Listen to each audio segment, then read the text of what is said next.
So, I've never uploaded a video to YouTube before. Hello, my name is Edward. I'm a student of philosophy and theology at St. Andrews University. And the reason I'm doing this is that I came across a tier list video for the various arguments for the existence of God.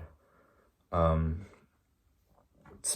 sparked my interest because one, I'm a student of theology, and two, I'm actually going to be participating in a debate in September on precisely that question.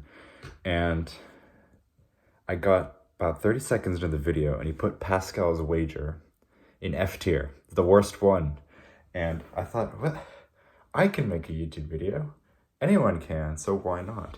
Here I am. This is going to be my defense of Pascal's Wager, because I think it's a wonderful argument.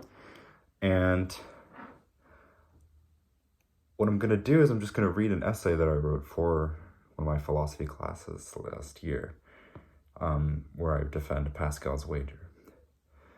And I'll be referring to a paper by Ian Hacking, who wrote a critique of Pascal's Wager called The Logic of Pascal's Wager, where he considers it from a strictly logical perspective and shows it to be logically inconsistent or invalid is the correct word. So I'll just start. It's a very short essay. So Ian Hacking wrote The Logic of Pascal's Wager when he found a lacuna in the scholarship.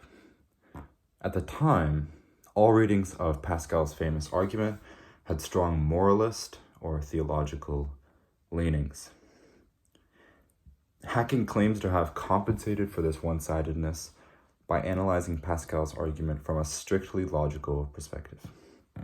In what follows, it'll be shown that while this gesture may have been good and necessary, Hacking was unable to perform it while doing justice to Pascal's insights.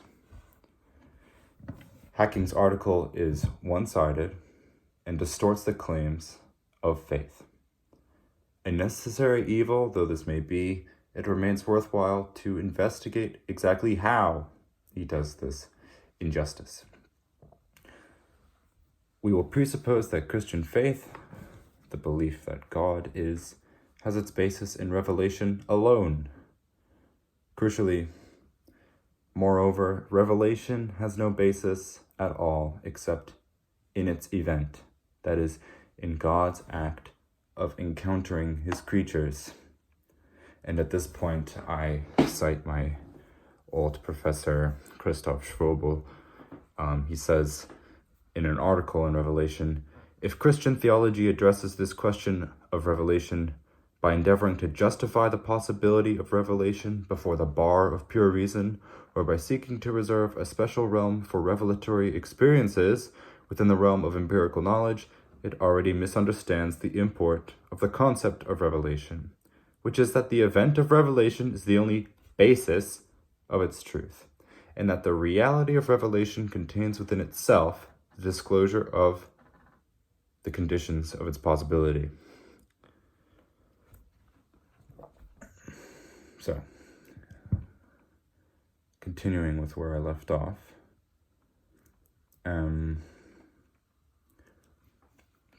Christian faith has its basis in revelation alone. Revelation cannot be independently verified, but rather must be believed, as one believes a promise. Concerning the faithful, Pascal rightly says, it is in its lacking proofs that they are not lacking in sense. End quote. It is clear from this that speaking of faith from the standpoint outside of faith, while not impossible, is dangerous. One runs the risk of importing concepts and criteria which are altogether inappropriate. And on one exemplary occasion, Hacking's speech on faith falls off the mark. He implies that for Pascal, one will almost necessarily come to believe in God if one goes to Mass and acts as though they believe. However, Pascal is best read as denying this necessity.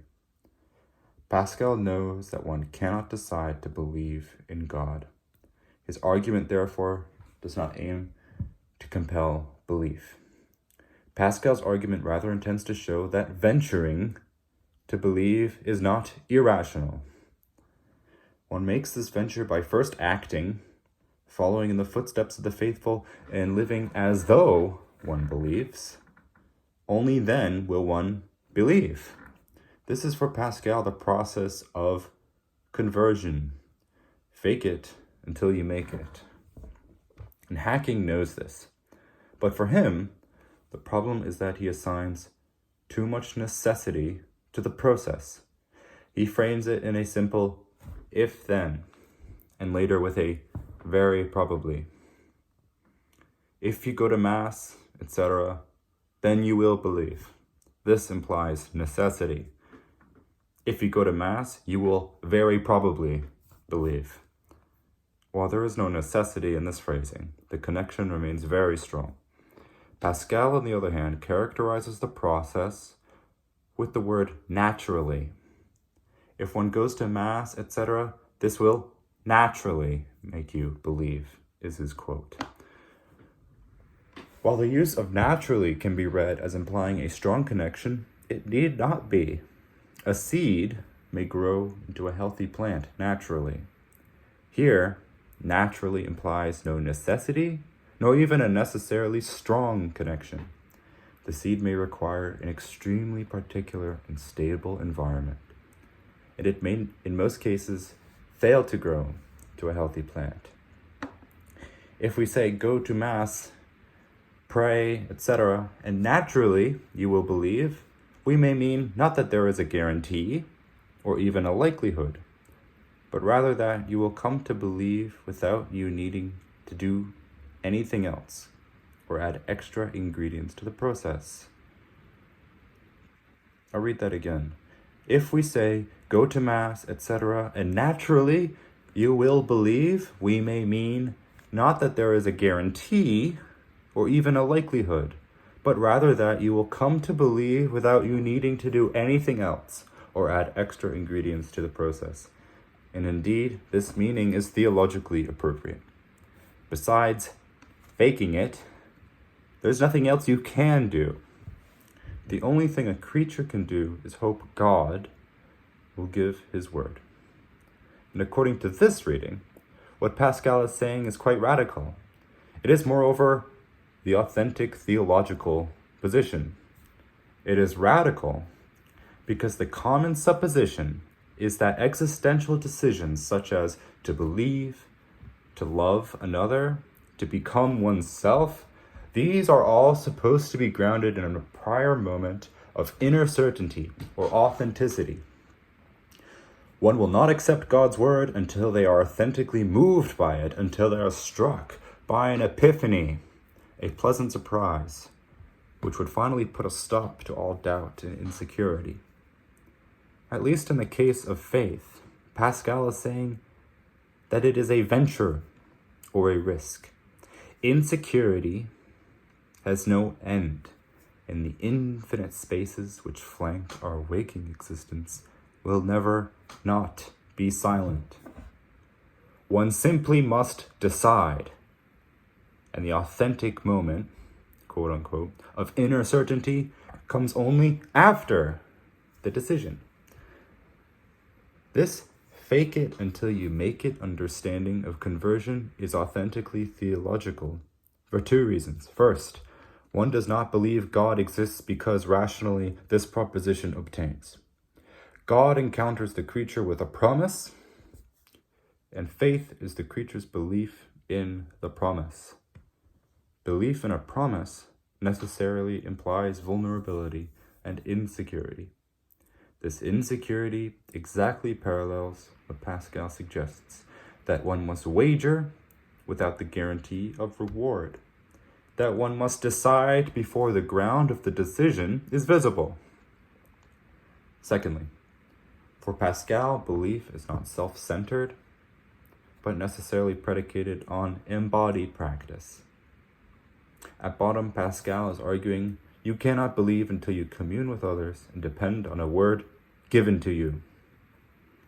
What do I mean by this? Depending on a word given to you. When an atheist enters a congregation, two things can happen. They read him as merely faking it. An infidel is intruding on our community of authentic believers who have made it. Either that happens or they forgive him.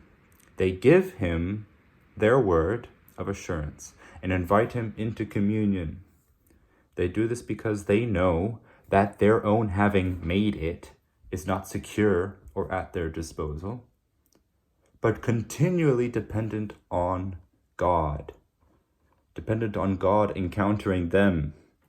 The non-believer will never make it if he thinks this consists of his changing his beliefs about what obtains. Rather, he makes it when the community of believers accepts him. So, that's the process of conversion. You have to enter a congregation first. This is a theological insight into the nature of belief and conversion, which is contained in Pascal's text. Hacking's rendering does not merely set this aside. That would be innocent. Rather, he precludes this insight by implying that belief is a self-grounded certainty which we can secure for ourselves in our actions, relying on a strong possibility, if not necessity. So, to summarize and to recapitulate, Pascal says the wager, God is, dominates the wager, God is not. It is rational to choose, God is. But one cannot decide to believe. Therefore, fake it until you make it. Act as though you believe, and you will naturally believe. That's Pascal's wager. Hacking interprets this as follows. Pascal is making a point about human nature and the fact that belief is catching. In Hacking's reading, Pascal's point seems to be that we can use our human nature to engineer a solution out of our anxieties.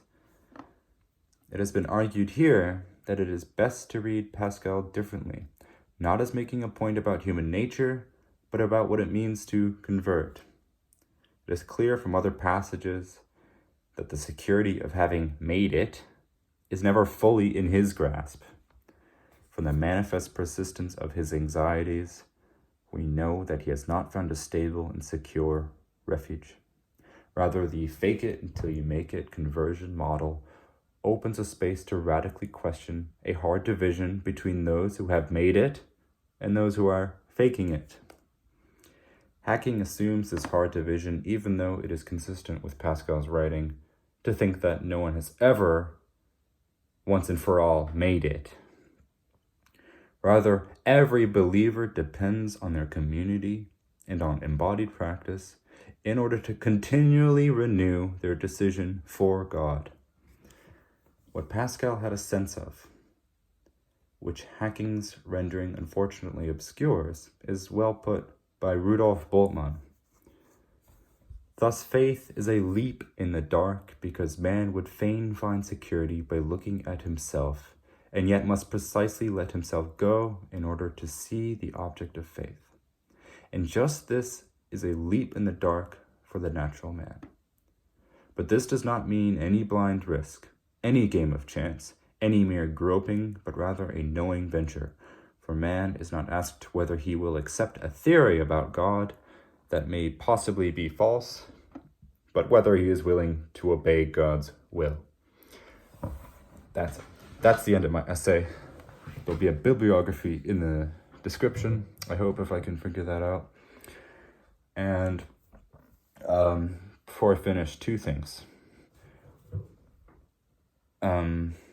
One, it didn't get a spectacularly high mark. So if you're a philosophy student at university, don't take this as a example, paradigm of a good philosophy essay for university. Why not?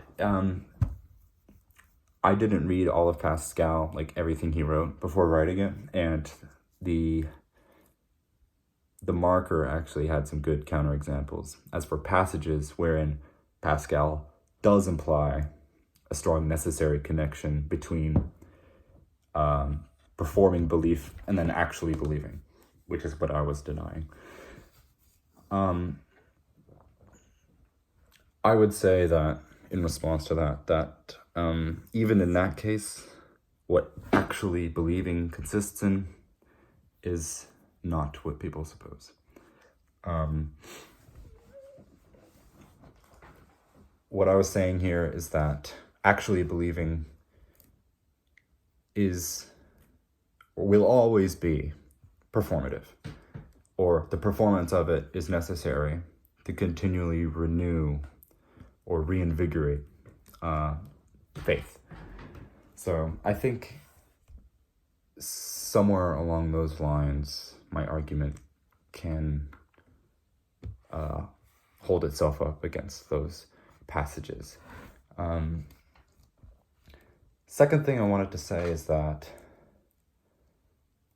a lot of this came from my personal experience, the angle I took here, and I hope that if this was clear at all to anyone, that they would, maybe it would help at least one person if they decide to start going to church and join a congregation. Because when you start doing that for the first time, something that's going to strike you is that, oh my gosh, those are the real Christians who authentically believe over there, and I'm just the one groping in the dark, and I'm insecure and trying new things, whatever. And when does that go away? When do I join the real Christians? And when do I stop being like the convert, whatever? That doesn't go away, the insecurity, or it does, but the only way for that to happen is not through authentic belonging, but only in the realization that no one authentically belongs. And that's precisely a Christian community. Everyone who belongs in a Christian community